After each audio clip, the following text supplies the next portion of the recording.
Hey, we are live. My name is Stacy Neustadt. I'm a speech and language pathologist and the CEO at Making Sense of Autism. Our founder is Susan Galibach, an autistic retired occupational therapist, and we are here for Q&A questions that Sue can answer. So, Sue, a common question that I see out there and what is puzzling to a lot of people is, what's one thing that you wish more people understood about being autistic? If they could only imagine even that our brains work differently, so therefore we perceive and respond um, to things that happen in our environment and in our encounters with other people differently. Um, I think that's why we are so misunderstood, um, because it's hard for someone to imagine what they don't experience.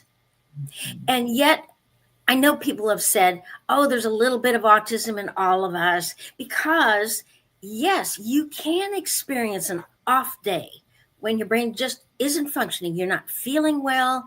You can't think. You've got brain fog.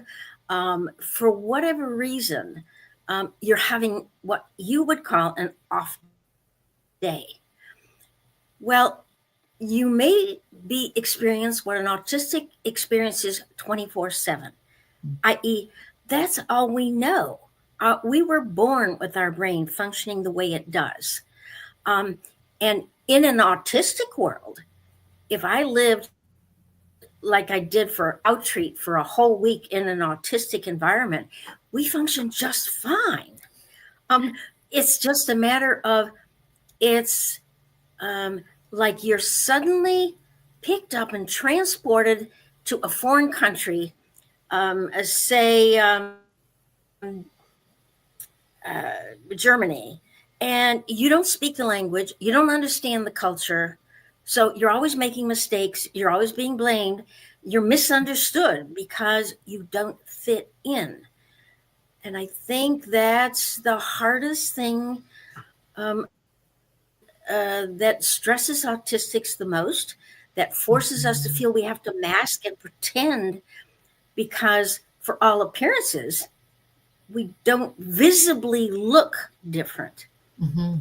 So people don't think that there's anything different about us. So they have the expectations they would have of anyone that looks and thinks like they do. Um, and I think that's the best thing that I can say is the hardest things for autistics to deal with and for neurotypicals to understand.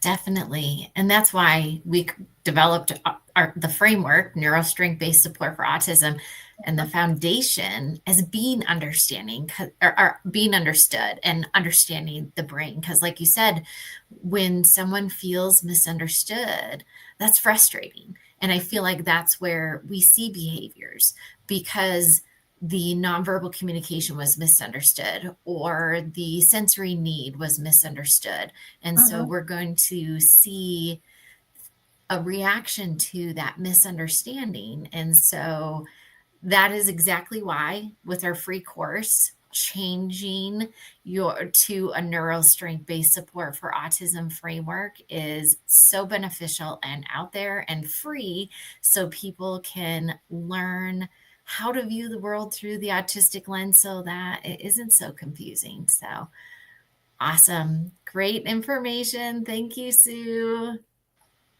Thank you, Stacy, for asking.